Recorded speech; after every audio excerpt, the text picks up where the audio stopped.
அன்பானவர்களே, இன்றைய தினத்திலே தேவனின் ஈகை என்கிற தலைப்பிலே பரலோகத்தின் தேவனானவர் நமக்கு செய்திருக்கிற பெரிய ஈகைகளை சற்று நினைவு கூறுவோமாக. ரோமருக்கு எழுதின நிருபம் 8வது அதிகாரம் 32ஆம் வசனம் சொல்லுகிறது. ரோமர் 8:32, தம்முடைய சொந்த குமாரனென்றும் பாராமல் நம் எல்லாருக்காகவும் அவரை ஒப்பு கொடுத்தவர் அவரோட கூட மற்றெல்லாவற்றையும் நமக்கு அருளாதிருப்பது எப்படி? இந்த வசனத்திலே 2 வார்த்தைகளை கவனியுங்கள். அவரை, அவரோட கூட. அவரை என்பது தேவகுமாரன் இயேசு கிறிஸ்துவை காட்டுகிறது. பிதாவானவர் தம்முடைய சொந்த குமாரன் இயேசு கிறிஸ்துவையே நமக்கு ஈந்தளித்தார், சிலுவையிலே ஈந்தளித்தார்.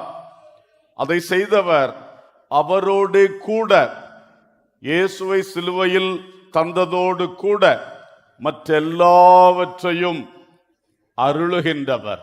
அருளாதிருப்பது எப்படி? கட்டாயம் அருளுகின்றவர் என்பதை இந்த வசனம் நமக்கு சொல்லுகிறது. அல்லேலூயா. அவரை ஈந்தவர், அவரோடு கூட மற்றெல்லாவற்றையும் ஈந்தவர். அல்லேலூயா. ரொம்ப ஒரு ஆசீர்வாதமான வார்த்தை. எனவே நான் முதலாவது இயேசுவோடு கூட தந்தவைகளை முதல்ல பேசுவோம். இயேசுவோடு கூட, இயேசுவை தந்தது மாபெரும் ஈகை.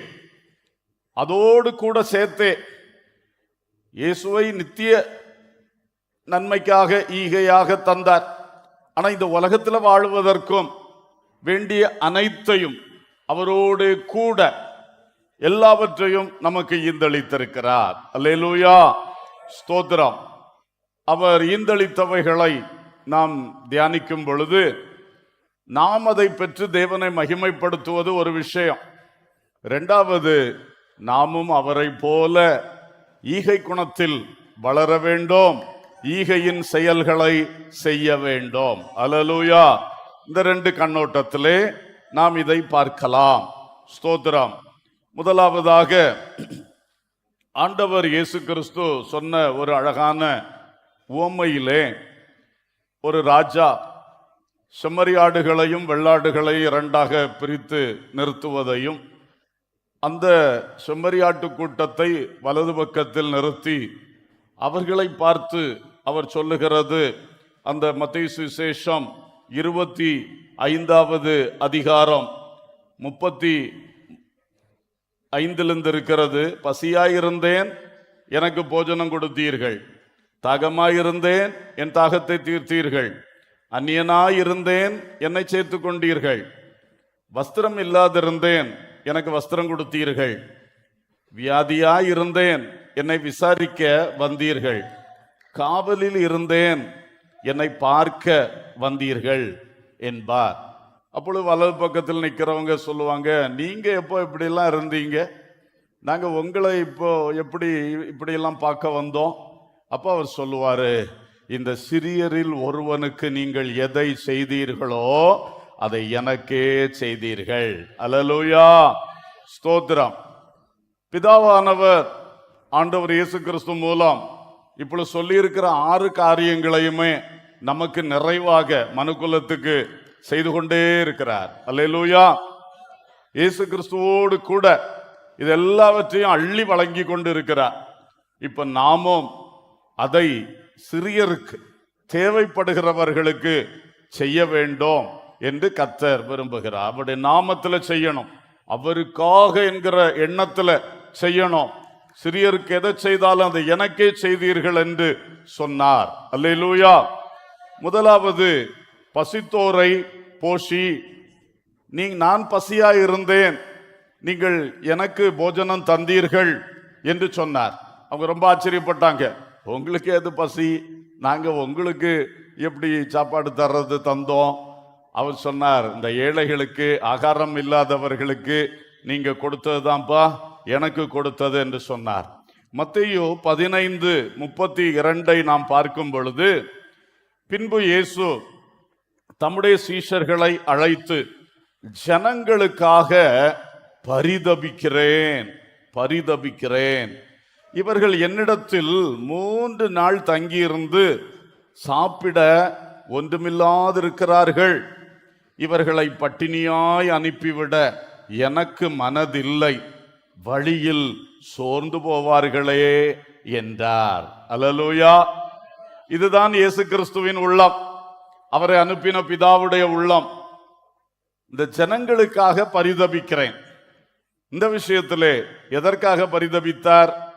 3 நாட்கள் என் பிரசங்கத்தை கேட்டுக்கொண்டு இருக்கின்றார்கள், ஆனால் சாப்பிடுறதுக்கு ஒன்றுமில்லையே, பசியாயிருக்கிறார்களே என்று இந்த ஜனத்தை பார்த்து நான் பரிதபிக்கிறேன் என்று சொன்னார். பிறகு அவர்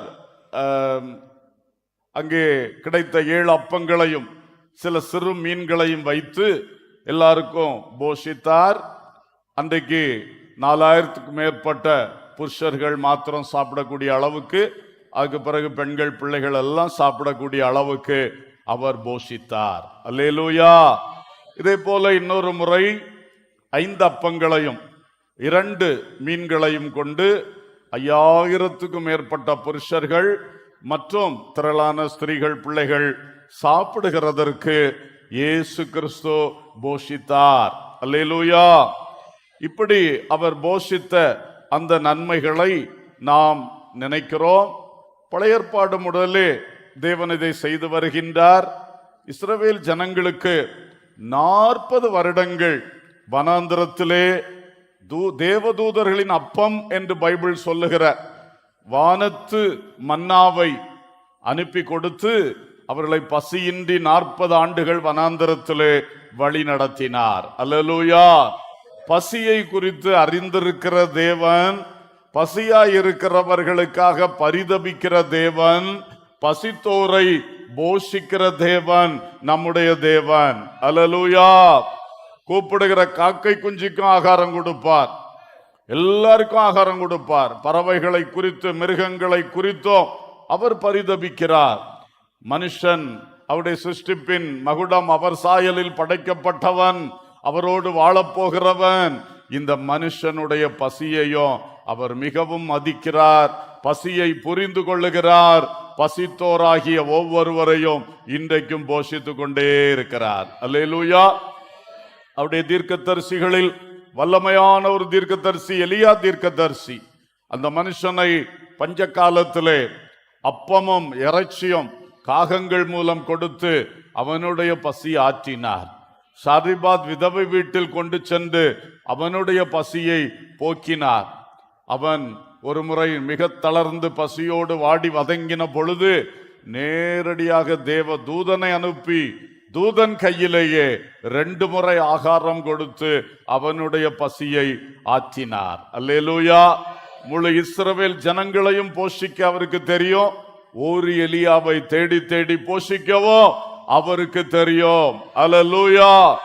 கர்த்தருக்கு ஸ்தோத்திரம். அவர் நம்மை போஷிக்கிற கர்த்தர் என்பதை எப்பொழுதும் மறந்து விடாதிருங்கள். இன்றைக்கும் பசி இருக்கிறது, பட்டினி இருக்கிறது, தேசம் வளர்கிறது, விஞ்ஞானம் வளர்ந்து உயர்கிறது, பல திட்டங்கள் தேசத்திலே ஆட்சிகள் மாறி மாறி வந்து செய்து கொண்டு தான் இருக்கிறார்கள். ஆனால் மிக பரிதாபம் என்னவென்றால் ஏழைகளின் எண்ணிக்கை தீவிரமாய் வளர்ந்து கொண்டு வருகிறது. எங்கு போய் சொல்ல இந்த பரிதாபத்தை? அப்ப இந்த திட்டங்கள் எல்லாம் என்ன நடக்கிறது, என்ன ஆகிறது? இந்த தேசத்திலே தரித்திரர்களுடைய விகிதம் வளர்கிறது, எண்ணிக்கை வளர்கிறது. பசி இந்த தேசத்தில் இன்றைக்கும் இருக்கிறது. இந்த தேசத்தில் என்று சொல்லும் பொழுது நம்மை சூழவும் பசி இன்றைக்கும் இருக்கிறது, பட்டினி இன்றைக்கும் இருக்கிறது. சிலர் வருமானம் இல்லாதபடியினால, வேலை வாய்ப்பு இல்லாதபடியினால, பல சூழ்நிலைகள்னால அவள் பசியோடு இருக்கிறார்கள். சிலருக்கு வெளித்தோற்றத்தில் நல்லா இருக்கிறாங்க, கடன் பாரத்தினால அவங்களுக்கு வரவு செலவுக்கு வரவு மிஞ்சி செலவு போயிட்டு இருக்கு, ஒன்றும் செய்ய முடியல. அப்போ வேற வழி இல்லை, ஆகாரத்தையும் கட் பண்ணி பசியோட இருக்கிறவர்கள் உண்டு. வெளியே காட்டிக்கொள்ளாமல் நடந்து கொண்டிருக்கிறவர்கள் பலரும் உண்டு. எலியா தீர்க்கதரிசியை போல தேவனுக்கு ஊழியம் செய்கிற பிள்ளைகள் கூட சிலர் சில சமயங்களில் பட்டினியாயிருக்கிற அனுபவங்கள் உண்டு. கர்த்தருக்கு ஸ்தோத்திரம். இஸ்ரவேல் ஜனங்களை திருத்தும்படி அவர்களுக்கு அனுப்பின பஞ்சம் அது இந்த தீர்க்கதரிசியும் பாதிக்கிறது. மக்களுடைய குறைவுகள், தேசத்தின் இது எல்லாரையுமே பாதிக்கும். ஆனாலும் கர்த்தர் தனிப்பட்ட முறையில் போஷிக்கவும் வல்லவர், உங்கள் குடும்பங்களை போஷிக்க வல்லவர், தேவ ஜனம் எல்லாரையும் உலக ஜனத்தையும் போஷிக்க வல்லவர். அல்லேலூயா. எனவே பசியோடு ஒருவேளை இந்த வார்த்தையை யாராவது கேட்டுக்கொண்டிருந்தால், அன்பர்களே, பசிக்காக தயவு செய்து நீங்கள் எங்கேயும் கையேந்த வேண்டாம், கர்த்தரிடத்திலே கையேந்துவீர்களாக. அல்லேலூயா.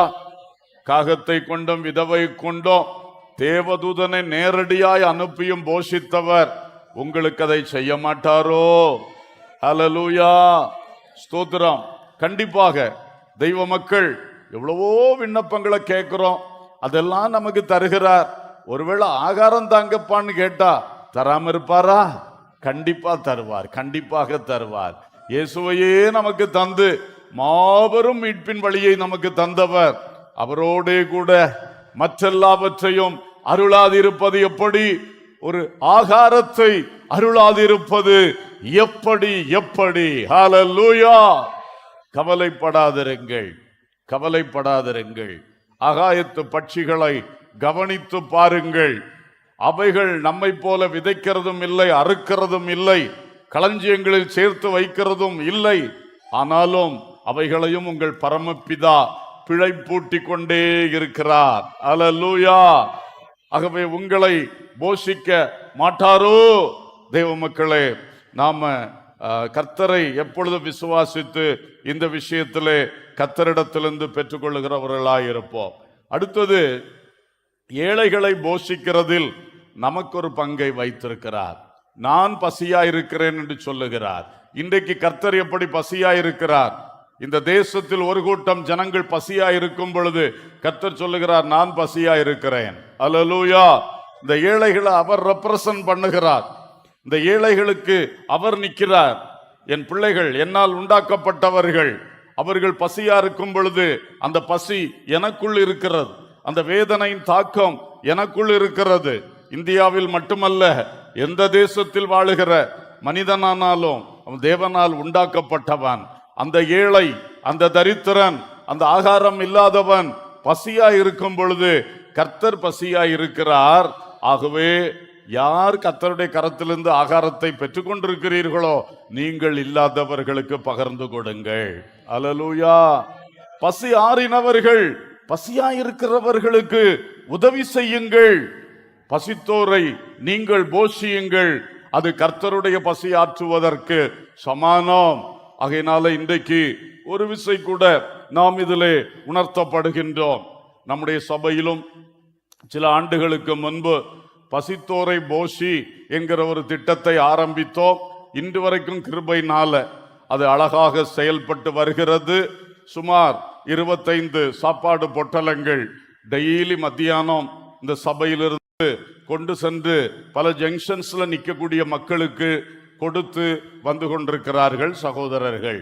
சில விசுவாச குடும்பங்கள் உங்கள் வீடுகளில் சமைக்கிற அந்த ஆகாரத்தில் இந்த இவர்கள் சொல்லி இருக்கிற ஒழுங்கின்படி மத்தியான நேரத்தில் அந்த பாக்ஸ்ல போட்டு இங்க கொண்டு வைக்கிறீங்க.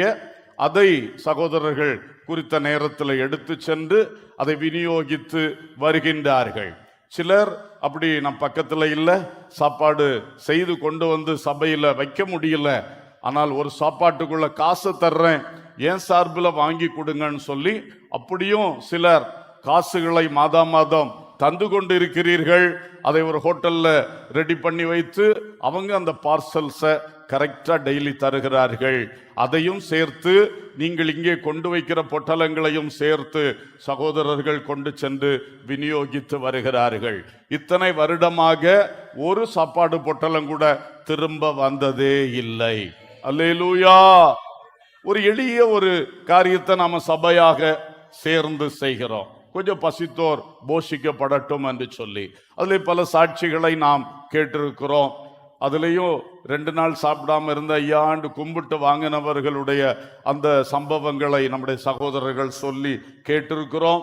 இந்த ஏரியாவிலும் அப்படி இருக்கிறது என்றால், கிராமங்கள், வேலை வாய்ப்பே இல்லாத, வளர்ச்சியே இல்லாத மாநிலங்களின் நிலைமைகள் எவ்வண்ணமா இருக்கும் என்பதை சிந்தித்து பாருங்கள். ஆகையினால் அன்பானவர்களே, நம்மால் இயன்றதை சபையாக செய்கிறோம்.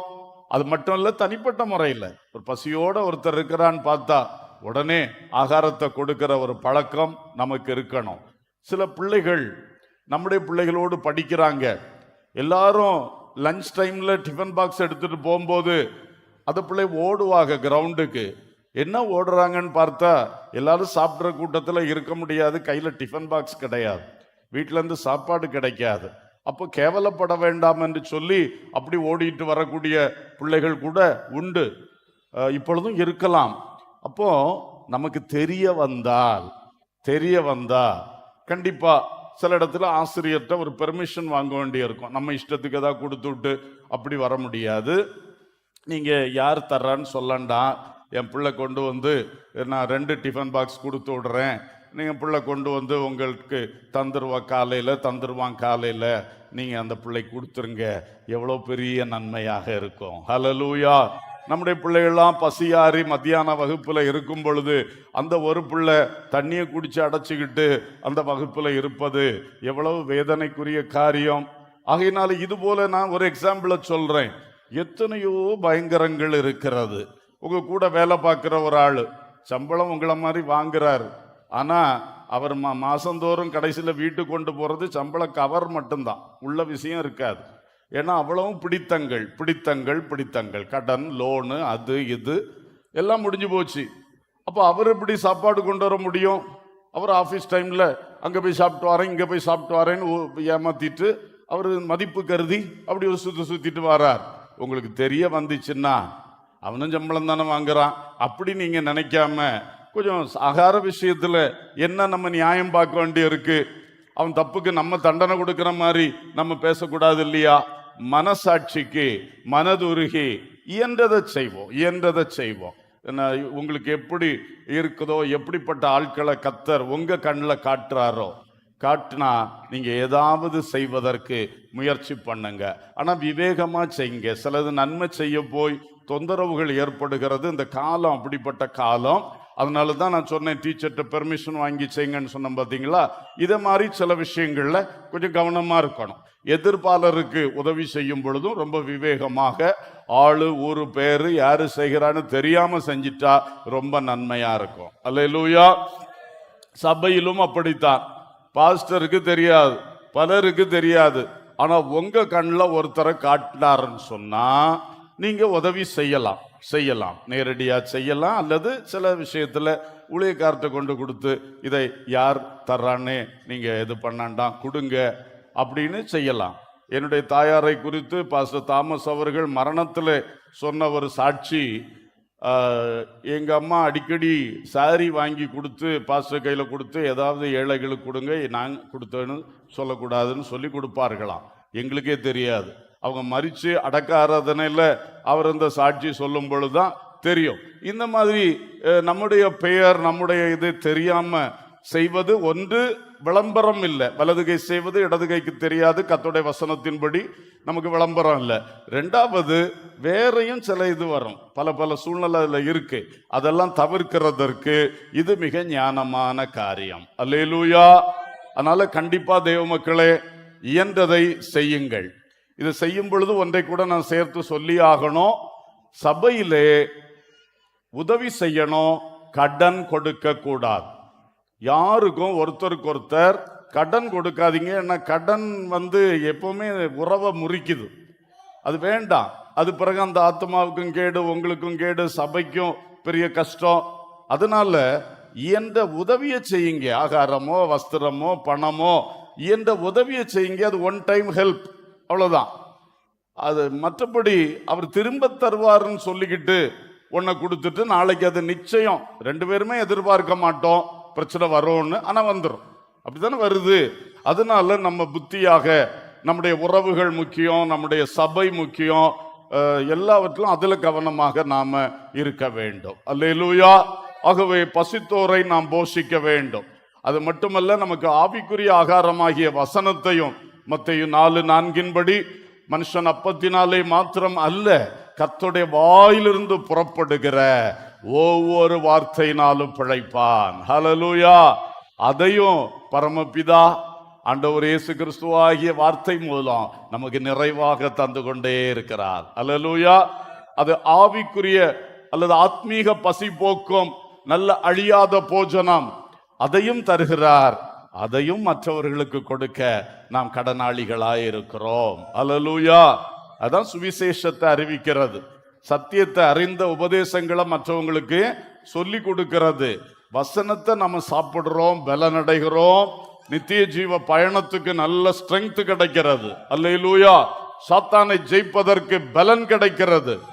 அது இல்லாம பலவீனப்பட்ட சகோதரங்க நிறைய இருக்காங்க, சகோதரிங்க இருக்காங்க. அவங்களுக்கும் இந்த ஆகாரத்தை போலவே அந்த ஆகாரத்தையும் நாமும் புசித்து மற்றவர்களுக்கும் பகிர்ந்து கொடுப்போம். அல்லேலூயா. இரண்டாவதாக அந்த வசனத்தில் நம்ம பார்த்தோம், தாகமா இருந்தேன், என் தாகத்தை தீர்த்தீர்கள் என்று சொன்னார். ஒரு அல்லேலூயா சொல்லுவோம். தாகத்தை தீர்த்தீர்கள். இன்னைக்கு தாகமா இருக்கிறவர்களும் அநேகர் இருக்கிறார்கள்.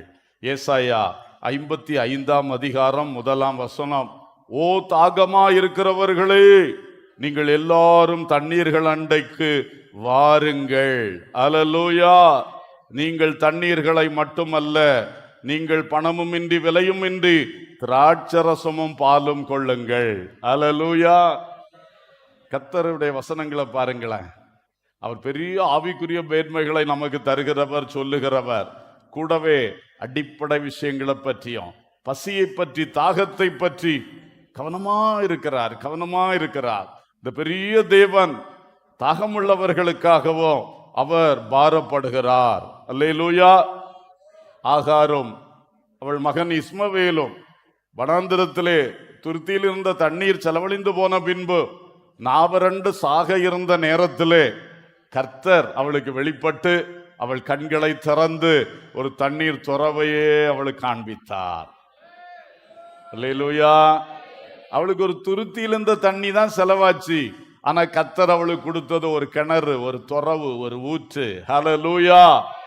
நல்ல தாகம் தீருங்க பிள்ளைகளே, வளருங்கள் இஸ்மவேலே என்று சொல்லி நல்லா திறந்து கொடுத்தார். ஹல்லேலூயா. நம்முடைய தேவன் தாகம் தீர்க்கும் தேவன். ஒரு கப்பு தண்ணி கேட்டவனுக்கு ஒரு கப் அல்ல, ஊறி வருகிற துறவையே கொடுத்தவர். ஹல்லேலூயா. இந்த தேவன் இன்றைக்கும் ஜீவிக்கிறார். சிம்சோன் பெலிஸ்தரிடத்தில் யுத்தம் பண்ணி ஜெயம் எடுத்துட்டு கடைசியில் நாவரண்டு நிக்கிறான். யுத்தம் பயங்கரமா செய்தான், சத்ருவை ஜெயித்தான். இப்ப அவனுக்கு நிக்க பலன் இல்ல, தண்ணி தாகம். கர்த்தர் லேகியிலே பள்ளத்தாக்கிலே ஒரு ஊற்றை புறப்பட பண்ணினார். அல்லேலூயா. ஆண்டவர்ட்ட கேட்டான், அப்பா பெலிஸ்தரை முறியடித்திருக்கிறேன், இப்போ தாகத்தினால விழுந்து பெலிஸ்தர் கையில நம்ம அடியணுமோ? இல்ல மகனே, நீ எனக்காக, அந்த என் ஜனத்துக்காக நீ போராடினவன், உன்னை விடமாட்டேன் சொல்லிட்டு அவனுக்கு ஒரு துறவை திறந்து, ஊற்றை திறந்து கொடுத்தார். ஹல்லேலூயா. என்ன கூறி என்று அவன் பெயரிட்ட அந்த ஊற்று அவன் பிழைத்து கொண்டான். ஹல்லேலூயா. ஆகவே அன்பர்களே, உங்க பிள்ளைகளுடைய தாகத்துக்காக ஆகார போல வேதனையோடு இருக்கிறீங்களா? அல்லது நீங்க பலருக்காக பல காரியங்களை செய்து கடைசியில உங்க நிலைமை பரிதாபமா இன்றைக்கு இருக்கிறதா? உன்னை வாடி வதங்கி விழுந்து போக இந்த கர்த்தர் விடவே மாட்டார். ஹல்லேலூயா. ஸ்தோத்திரம். உன்னை தூக்கி நிறுத்துகிற கர்த்தர் அவர். ஆமென். அல்லேலூயா. ஸ்தோத்திரம்.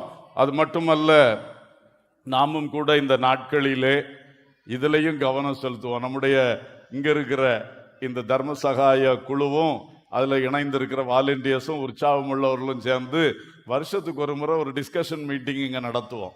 அதுல புதிய புதிய திட்டங்கள் எல்லாம் உருவாகும். அதுல ஒன்றுதான், எப்படியாவது இந்த தண்ணீர் கொடுக்கணுமே, தாகம் உள்ளவங்களுக்கு தண்ணி கொடுக்கணுமே, பசித்தோர போஷிக்கிறோம், தாகம் உள்ளவங்களுக்கு தண்ணி கொடுக்கணுமேன்னு பல திட்டங்கள் பண்ணினோம். பல சூழ்நிலைகளால் அதை செய்ய முடியாமல் இருந்தது. ஆனால் இப்போ நீங்கள் எல்லாரும் பார்ப்பீங்க, அங்கே உள்ள அந்த படிக்கு வெளியில் அந்த ஆண்கள் உள்ள வர்ற படியில் வெளியில் ஒரு அழகான தண்ணி இது வச்சிருக்கிறோம். அதில் சுடு தண்ணியும் இருக்குது, குளிர்ந்த தண்ணியும். எப்பொழுதும் தெருவில் போகிற யாருக்கு வேணாலும் வந்து தாகம் தீர்க்கும்படி இந்த சபை சார்பாக வைக்கும்படிக்கு கர்த்தர் கிருபை செய்தார். அல்லேலூயா, அல்லேலூயா. மரித்துவிட்ட அவரிவளை பிரதர் வில்சன் அவர்களை இந்த விஷயத்திலே நான் நினைவு கூறுகிறேன். அவர் இந்த கட்டடப்பணி நடந்து கொண்டிருக்கும்போதே சொல்லுவார், பாஸ்டர் இந்த கட்டடம் வச்சு முடிச்சோன்னா இப்படி ஒரு தண்ணி சப்ளை வைக்கணும், பப்ளிக்கில் யார் வேணாலும் இந்த வழியாக போகிறவங்களுக்கு கொடுக்கணும் என்று சொல்லுவார். ஆனால் அது பல வருஷங்கள் கட்டடப்பணி நடந்தது, ஆனால் இப்போ அது நிறைவேற்றப்பட்டது. ஹல்லேலூயா, ஸ்தோத்திரம். பல தெய்வ மக்களுக்குள் எழும்புகிற நல்ல விருப்பங்கள் இன்றைக்கு ஆண்டவருடைய வசனத்தை நாமும் நிறைவேற்றுவதற்கு ஏற்றதாக அமைந்திருக்கிறது. ஹல்லேலூயா. அதனால இதுவும் ரொம்ப முக்கியம்தான். ஒவ்வொன்றையும் நம்ம விளக்க போனால் டைம் போதாது. சம்மர் டைம், கோடை காலம், இந்த தண்ணீர் தேவை மிக அதிகமான ஒரு தேவை உள்ள காலம். எல்லாருமே அதை கவனிக்கணும்.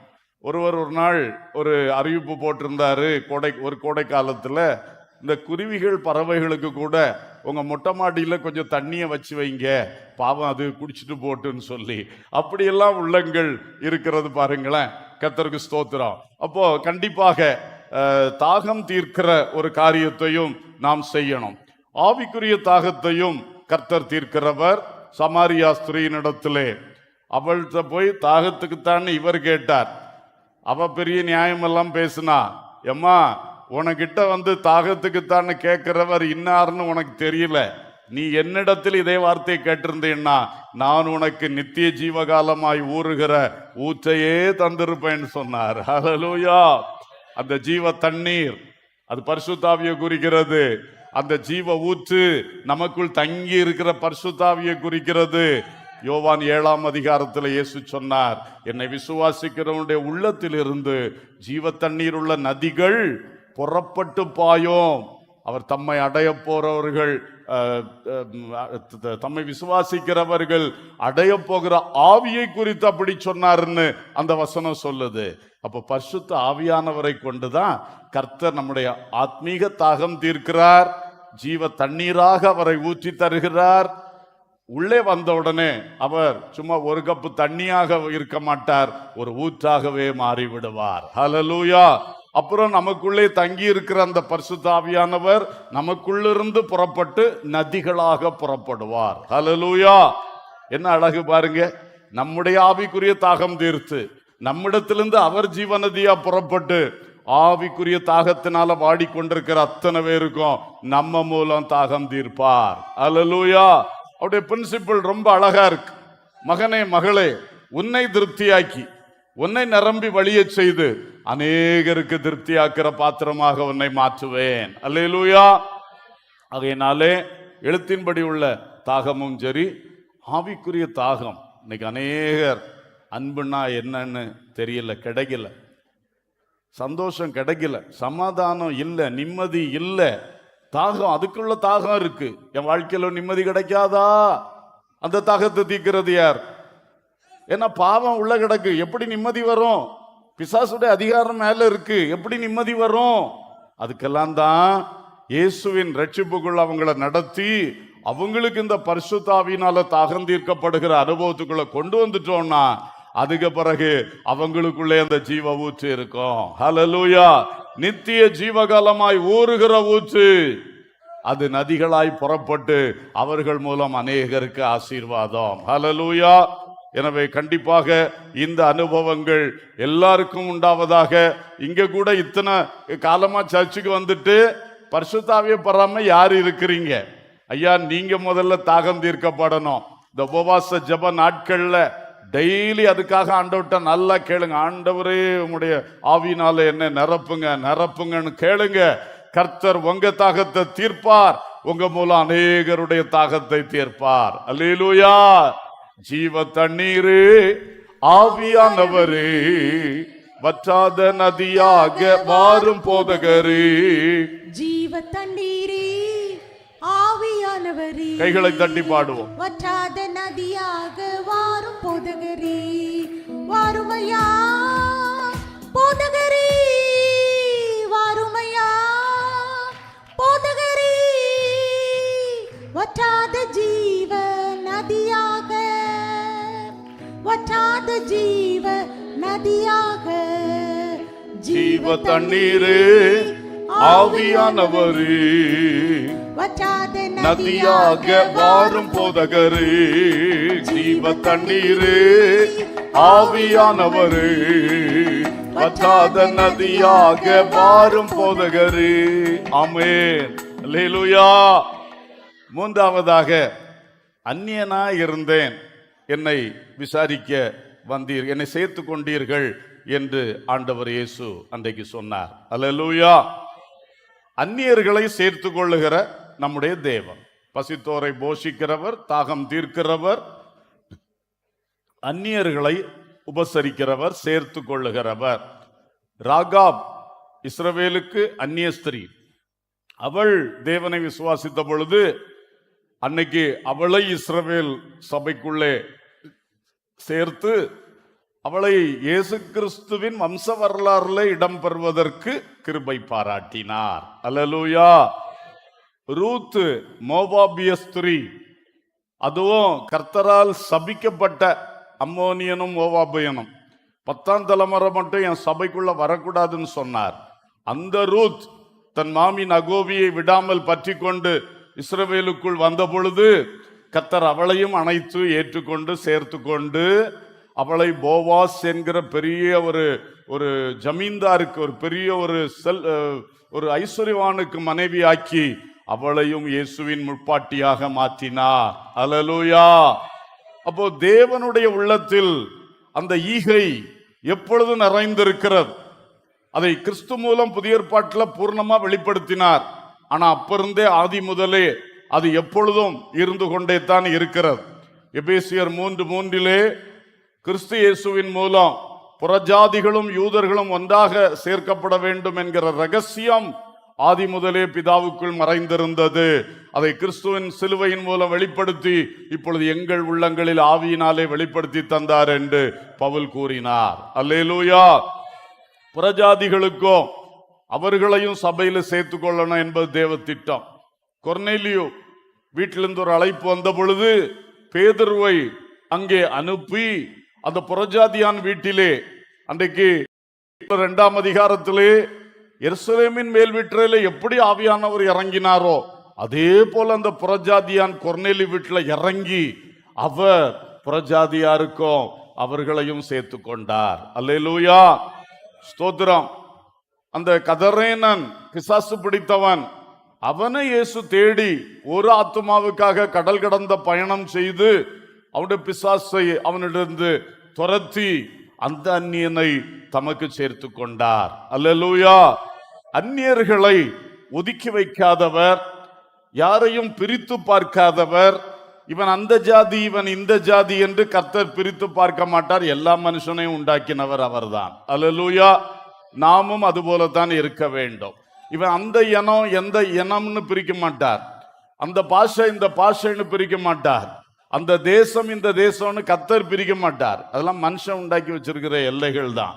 ஸ்தோத்திரம். மதங்களை வைத்து கூட பார்க்க மாட்டார். அவருக்கு எல்லா மனுஷனும் அவருடைய பிள்ளைகள் தான். ஆனா அவருடைய கிறிஸ்துவை பின்பற்றுகிறவன் தான் அவருடைய சீஷன், அவருடைய சொந்த பிள்ளை. அல்லேலூயா. நித்தியம் வரைக்கும் அவருக்கு பிள்ளையா இருக்க போறது கிறிஸ்துவை பின்பற்றுகிற சீஷர்கள் தான். அது வேற விஷயம். ஆனா எல்லாரையும் நேசிக்கிறவர், ஒருவனையும் அந்நியன் சீப்போ என்று ஒதுக்கி வைக்காதவர். ஆகவே தேவ பிள்ளைகளே, அந்நியரை நீங்களும் சேர்த்து கொண்டீர்கள், என்னை விசாரிக்க வந்தீர்கள் சொன்னாரு. அதே போல நாமும் எபிரேயர் 13:2 சொல்கிறது, அந்நியரை உபசரிக்க மறவாதிருங்கள், அதனாலே சிலர் அறியாமல் தேவ தூதரையும் உபசரித்தது உண்டு. அல்லேலூயா. ஆபிரகாம் அவன் தேவனையும் தூதர்களையும் விசாரித்து மதிய உணவு கொடுக்கிற பாக்கியத்தை பெற்றவன். அல்லேலூயா. யோபு சாயங்கால வேளையிலே 2 தூதன்மார் வந்தார்கள். அவர் தூதன்னு தெரியாம ஏற்றுக்கொண்டார். ஆனா அவர் ஏற்றுக்கொண்டது தேவ தூதர்களை. அவர்கள் அவனை சோதோமின் அழிவிலிருந்து காப்பாற்றினார்கள். ஹல்லேலூயா. அந்நியரை உபசரிக்கிறது, அந்நியரை சேர்த்து கொள்ளுகிறது என்பதும் பைபிள் முழுதும் இருக்கக்கூடிய அழகான சத்தியம்.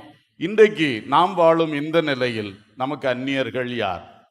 குறிப்பாக வட இந்தியாவிலிருந்து, பல மாநிலங்களிலிருந்து இங்கே வேலை செய்வதற்காக நிறைய பேர் வருகிறார்கள். அவர்களை நாம் உபசரிக்கணும் அல்லது சேர்த்து கொள்ளணும். அவங்களை இவன் வடநாட்டான் என்று பார்க்க கூடாது. நம்முடைய ஆட்களும் வட இந்தியாவில் இருக்கிறார்கள் என்பதை மறந்து விடாதிருங்கள். ஆமென். இன்னொரு வசனத்தில் சொல்லுது, நீ அந்நியரை சேர்க்க வேண்டும், நீயும் எகிப்து தேசத்தில் அந்நியனாய் இருந்தாய் என்பதை நினைத்துக்கொள்ளு சொல்றார். இஸ்ரவேலனே, நீ பெருமை பாராட்டாத. நீயும் 430 வருஷம் எகிப்துல யாரா தான் இருந்தா? அந்நியனா தான் இருந்தாய், அடிமையா இருந்தாய். அதை நினைச்சு உன்கிட்ட வருகிற அந்நியனை ஒதுக்கி வைக்காம அவனையும் சேர்த்துக்கொள் சொன்னார். ஹல்லேலூயா. தேவ பிள்ளைகளே, அந்நியர்களை வித்தியாசமா பார்க்க கூடாது, வித்தியாசமா நடத்த கூடாது. சிலர் யாசிப்பதற்காக ஆந்திரா பகுதிகளிலிருந்து நம்முடைய பகுதிகளுக்கு வருகிறார்கள்.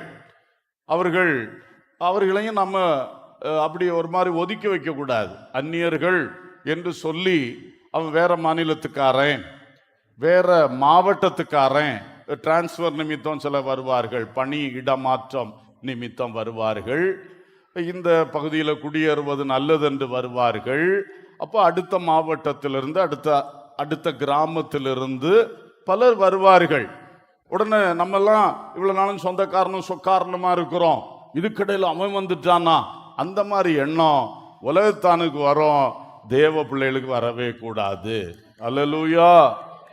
அது தேவன் நடத்துகிறார், தேவன் அவனுக்கு வச்ச வழி. வரட்டும், நம்மளோட வாழ்றானா, அவனும் நம்முடைய அயலகத்தான். எல்லா அயலகத்தார போல அவனையும் நேசிக்கணும். அவனை பிரித்து பார்க்க கூடாது, ஒதுக்கி வைக்க கூடாது. சும்மா அவனை பற்றி அவனா ஒரு கம்ப்ளைண்ட் சொன்னா உடனே போய் அடிச்சு தகர்த்துறது, இதெல்லாம் எவ்வளவு கெட்டத்தனம். உங்க ஆளுன்னா யோசிப்பிய, இந்த ஊர்லயே உள்ள ஆளுன்னா யோசிப்பிய, திடீர்னு போய் கை வைப்பீங்களா? வைக்க மாட்டிய. அவன் எங்கிருந்தோ வந்தவன், சொன்னது உண்மையா பொய்யான்னு கூட விசாரிக்காம எல்லாரும் படையெடுத்து அவனுக்கு விரோதமா போய் பல விஷயங்கள் அப்படி நடக்கிறது. தேவ பிள்ளைகள் இந்த விஷயத்துல ரொம்ப கவனமா இருக்கணும். அந்நியன் என்று ஒருவனை நீங்க கஷ்டப்படுத்திடவும் கூடாது, அவனை நீங்க ஒதுக்கி வச்சு மனசுல வேதனைப்படுத்தவும் கூடாது. விவேகமாய் ஞானமாய் அவனை சேர்த்து கொள்ளணும். அல்லேலூயா. விவேகம் இல்லாம போய் விழுந்து எல்லாத்தையும் சேர்த்து வம்பெல்லாம் விலைக்கு வாங்கிட்டு இருக்கணும்னு நான் சொல்லல. விவேகம் வேண்டும். அதே வேளையில உள்ளத்துல இந்த பிரிவினை வாதங்களும் வெறுப்பு கசப்புகளும் வைக்கவே கூடாது. அல்லேலூயா, அல்லேலூயா, ஸ்தோத்திரம். ஆகவே இந்த விஷயங்கள் கவனிப்போம். அடுத்ததாக, வஸ்திரம் இல்லாமல் இருந்தேன், எனக்கு வஸ்திரம் தந்தீர்கள். அல்லேலூயா.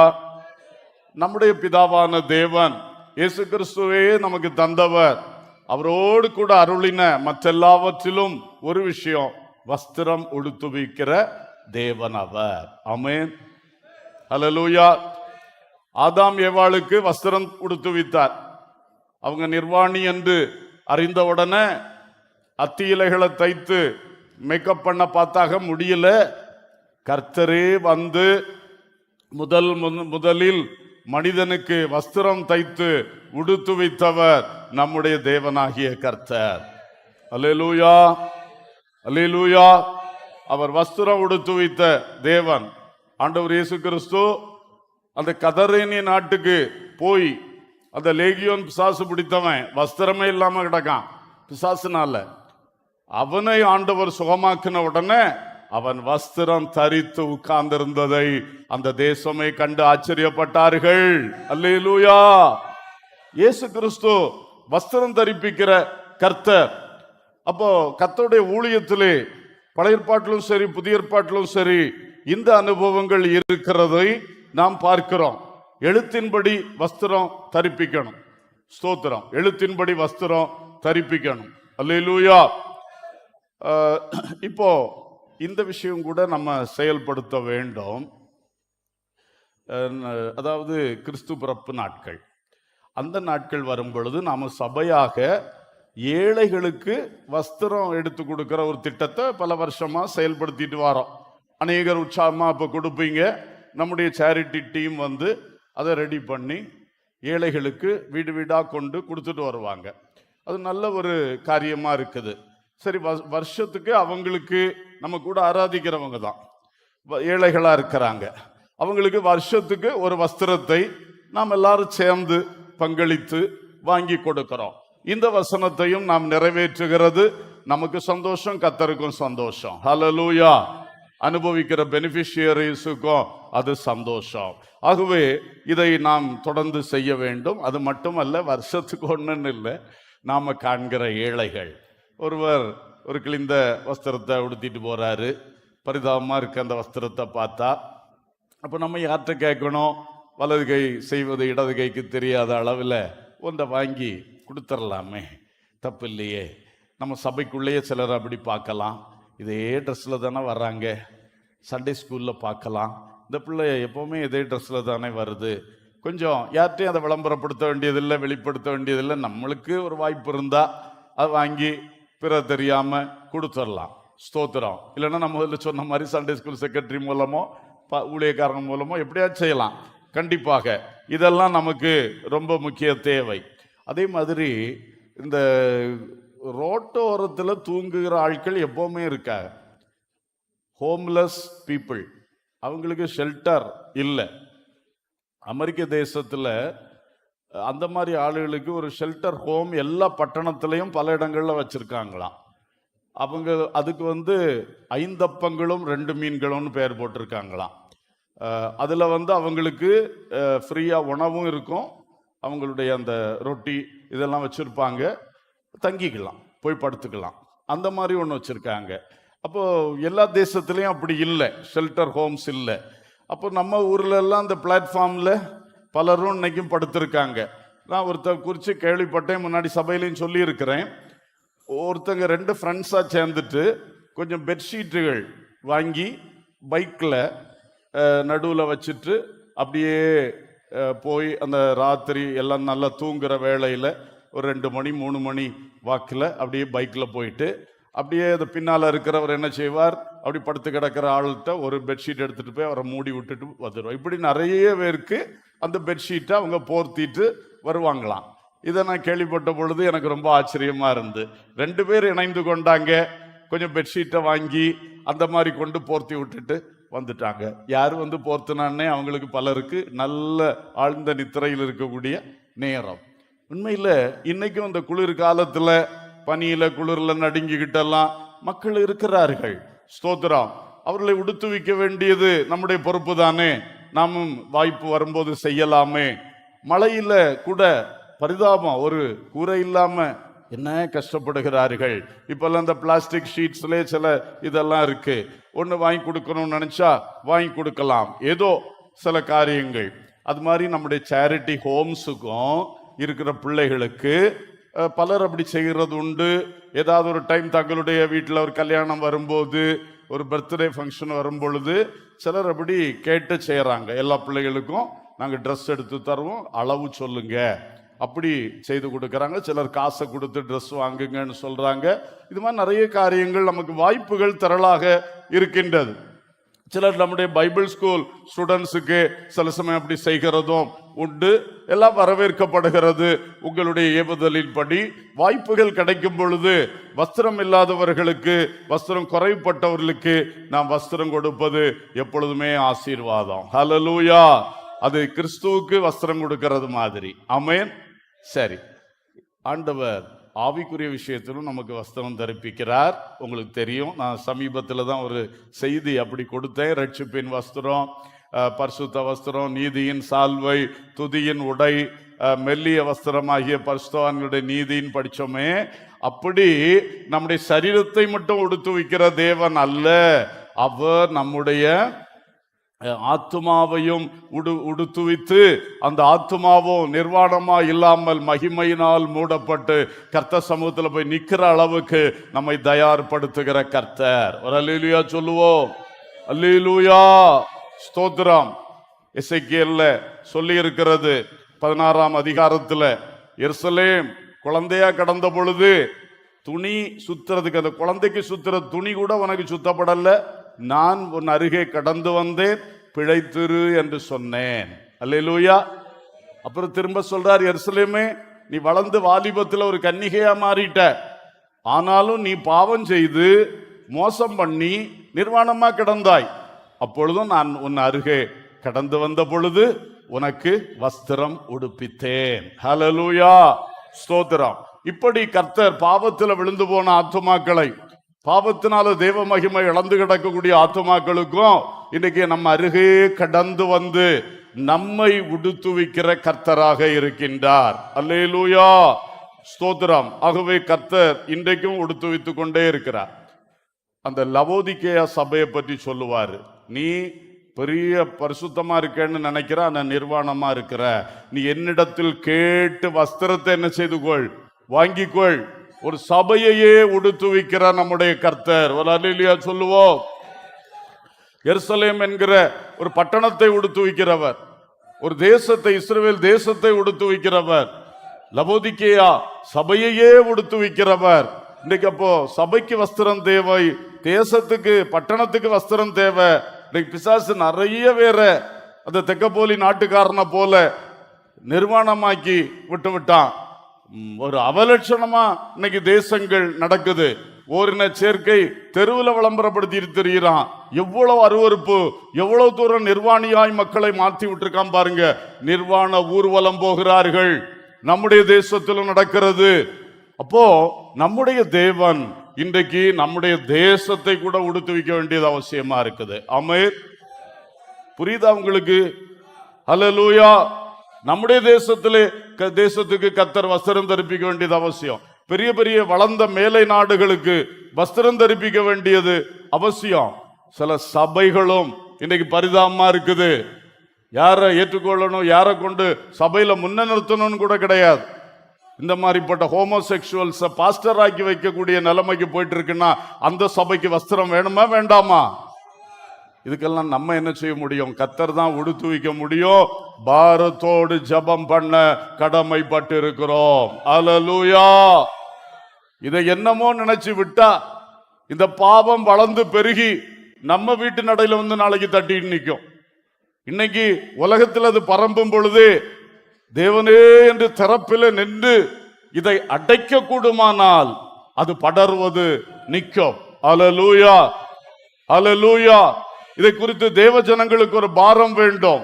நம்முடைய தேவன் நம்மை உடுத்துவித்தவர். அல்லேலூயா. ஒரு நாள்ல போதையில கிடந்து உருண்டு வஸ்திரம் விலகி கிடந்த நம்ம ஆட்கள் உண்டு. ஒரு நாள்ல பிசாசினால பிடிக்கப்பட்டு வஸ்திரம் உடுத்திருக்கேன்னா உடுக்கலையான்னு தெரியாம கிடந்தவர்கள் உண்டு. நம்மளையும் அப்படிப்பட்ட நிலைமையிலிருந்து இன்னைக்கு ஆண்டவர் ஆத்மீகத்திலும் சரி சரீர பிரகாரமாகவும் நல்ல வஸ்திரம் தரித்து நடக்க பண்ணி இருக்கிறார். அல்லேலூயா. பிறருக்கும் சரீர பிரகாரமாகவும் சரி இந்த ஆத்மீக பிரகாரமாகவும் வஸ்திரங்களை கொடுக்க வேண்டியது அவசியம். அல்லேலூயா. டைம் ஆனாலும் சுருக்கமா சொல்றேன். அடுத்தது வியாதியஸ்தர்களை விசாரியுங்கள். அல்லேலூயா. ஆமென். கொஞ்சம் வேகமா போறேன், எல்லாரும் ஃபாலோ பண்ணி வர்றீங்களா? ஆமென். குஷ்டரோகியை இயேசு தொட்டார், நிறைய வியாதியஸ்தரை சுகமாக்கினார். ஆனா அந்த காலத்துல தொற்று நோய் யாரும் தொடாத, அந்த ஆளையே தொடமாட்டாங்க, அவர் யூஸ் பண்ண பொருளையே தொடமாட்டாங்க. ஆனா அந்த வியாதியஸ்தர்களை விசாரித்து அவர்களை தொட்டு அவர்களுக்கு ஆறுதலும் சுகமும் கொடுத்தது ஆண்டவர் இயேசு கிறிஸ்து. அல்லேலூயா. 38 வருஷமாக ஒருத்தன் பெதஸ்தா குளத்து கரையில படுத்து கிடக்கிறான், சுகமும் கிடைக்கல, பரிதாபம். இப்ப சுகம் வேணும்னா எண்ணமே அவனை விட்டு போயிட்டு அப்படி கிடக்கிறான். அந்த ஒரு மனுஷனுக்காக இவ்வளவு பண்டிகை கூட்டத்துல அவ்வளவு மக்கள் அவரை தேடி தேடி வந்து ஊழியம் விறுவிறுப்பா எருசலேம்ல நடக்கும் பொழுது அவர் அந்த பெதஸ்தா குளத்துக்கு ஒருவனை தேடி போனார், அந்த வியாதியஸ்தனை தேடி போனார். ஹல்லேலூயா. இதுதான் நம்முடைய ஆண்டவர் இயேசு. அவர் சொல்லுகிறார், நீங்கள் என்னை தேடி வந்தீர்கள், எனக்கு நான் வியாதியா இருந்தேன், என்னை நீங்கள் தேடி வந்தீர்கள் சொன்னார். இன்றைக்கு நாம எந்த மாதிரி வியாதியஸ்தர்களை தேடி போகிறோம்? நம்முடைய சபையிலே, ஒரு மருத்துவமனை ஊழியம் நடக்கிறது, மிகுந்த சந்தோஷம். ஹல்லேலூயா. சில அருமையான சகோதரிகளும் சகோதரர்களும் அங்கே போகிறீர்கள். ஆண்டவரும் நமக்கு நிறைய வாசல் திறந்து தருகிறார். யாரும் எதிர்க்கல்ல, தடுக்கல்ல. அந்த மருத்துவமனை நிர்வாகங்கள் ஏற்றுக்கொள்ளுகிறார்கள். அந்த ஊழியத்தை செய்கிறவர்கள் இருக்கிறீர்கள்.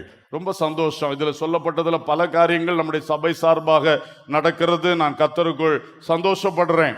அதே மாதிரி வீட்டில் இருக்கிற வியாதியஸ்தர்களையும் நம்ம தேடி செல்லணும்.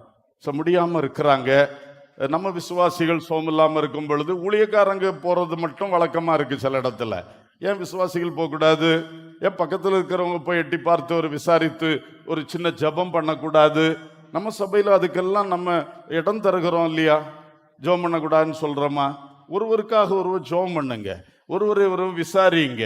அப்படி நம்ம செய்ய வேண்டும். இதெல்லாம் நமக்கு தானாக வரணும். அல்லேலூயா. கர்த்தர் அப்படி நமக்கு செய்வாராக. அல்லேலூயா. பசியுற்றோர்க்கும் பிணியாளிகட்கும் பட்சமாக உதவி செய்வோம். பசி உற்றோர்க்கும் பிணியாளிகட்கும் பட்சமாக உதவி செய்வோம். உசித நன்மைகள் நிறைந்து தமை மறந்து இயேசு கனிந்து திரிந்தனரே.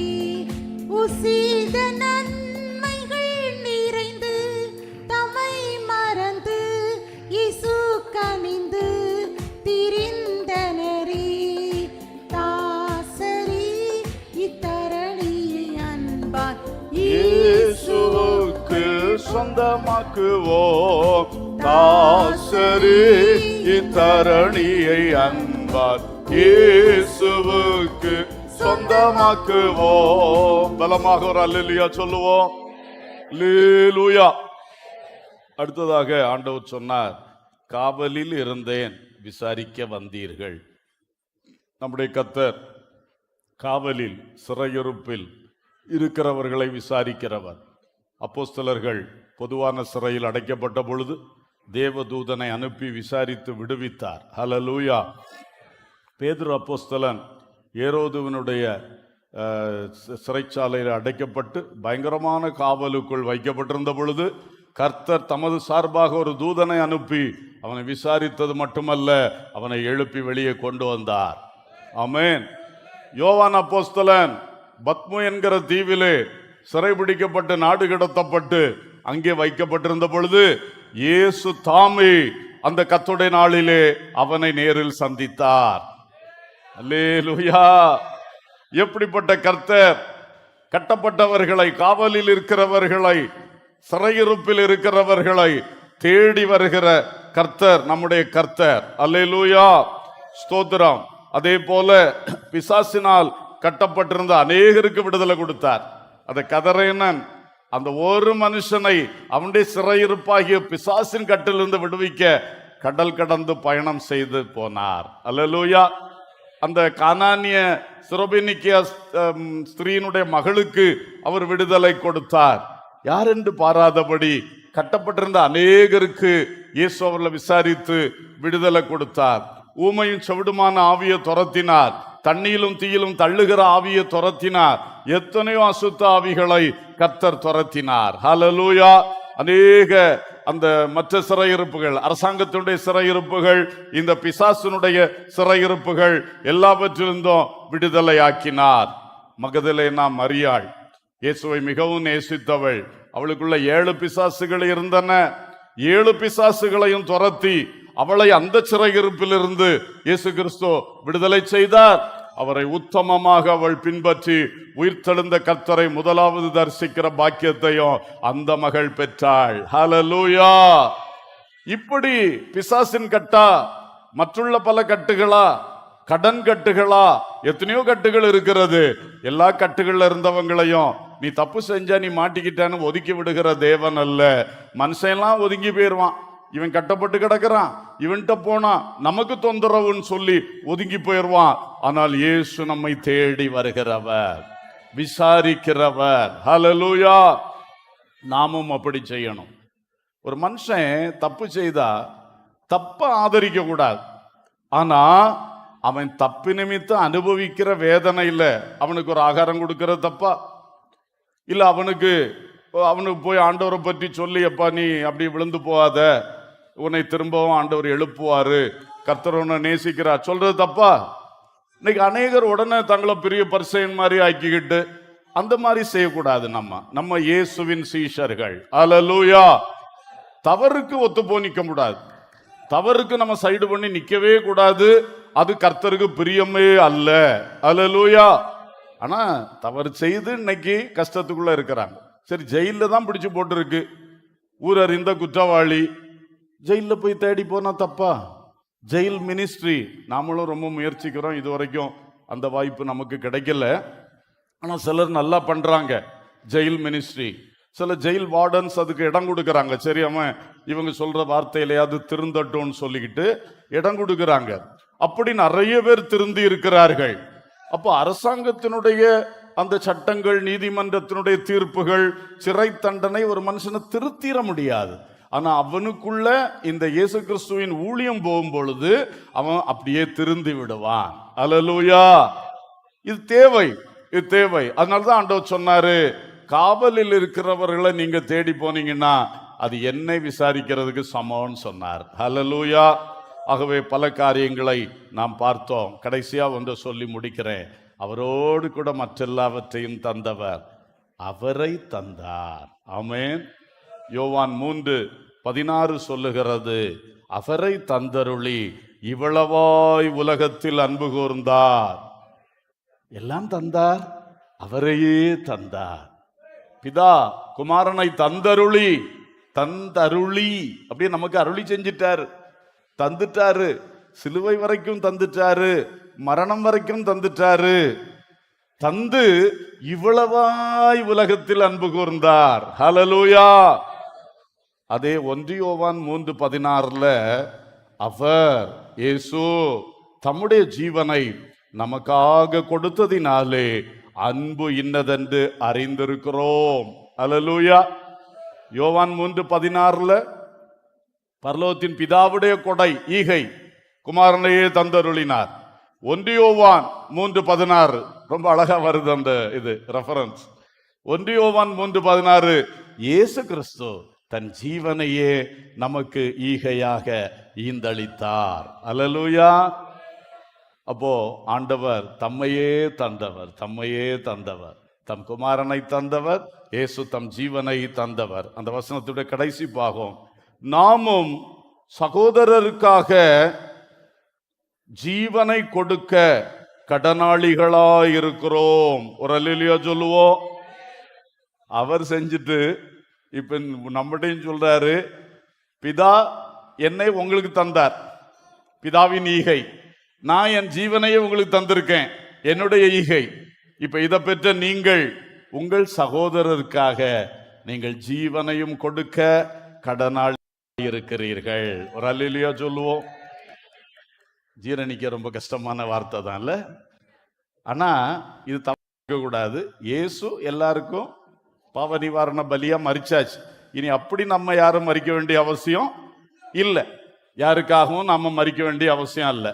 ஆனா நம்ம ஜீவன் சொல்லும் பொழுது அதுல நம்முடைய மூச்சு, நம்முடைய வியர்வை, நம்முடைய பிரயாசம், நம்முடைய வாழ்வுக்குரிய ஆதாரங்கள் நிறைய இருக்கு. அதை ஏன் மற்றவங்களுக்கு வேண்டி கொஞ்சம் தியாகம் பண்ணலாமே? கொஞ்சம் பணத்தை, கொஞ்சம் பொருளை, கொஞ்சம் சரீரத்தில் இருக்கிற பலனை, அதெல்லாம் ஜீவனின் ஒரு பகுதி தானே.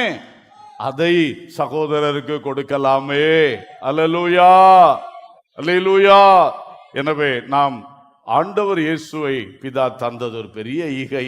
அவரோடு கூட இதெல்லாம் தந்திருக்கிறார்.